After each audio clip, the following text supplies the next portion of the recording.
শিরাগুড়ি অবশ, চোট লাগা, আঘাত লাগা ব্যথা, আপনার দীর্ঘদিনের দাঁতের ব্যথা, আপনি আমবাত, রসবাত, পিত্তবাত, সাইটিকাবাতে কষ্ট পাচ্ছেন। কয়েক বছর আগে যিনি ঘাড়ের দিকে চোট পেয়েছেন, সেই ঘাড়ের ব্যথা আপনি অনেক চিকিৎসার পরেও সারতে পারছেন না।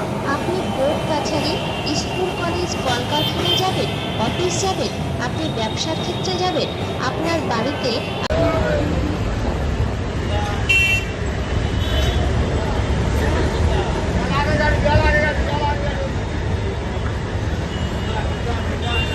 শিরাগুড়ি অবশ, চোট লাগা, আঘাত লাগা ব্যথা, আপনার দীর্ঘদিনের দাঁতের ব্যথা, আপনি আমবাত, রসবাত, পিত্তবাত, সাইটিকাবাতে কষ্ট পাচ্ছেন। কয়েক বছর আগে যিনি ঘাড়ের দিকে চোট পেয়েছেন, সেই ঘাড়ের ব্যথা আপনি অনেক চিকিৎসার পরেও সারতে পারছেন না। আপনি কোর্ট কাছারি, স্কুল কলেজ কলকারখানায় যাবেন, অফিস যাবেন, আপনি ব্যবসার ক্ষেত্রে যাবেন, আপনার বাড়িতে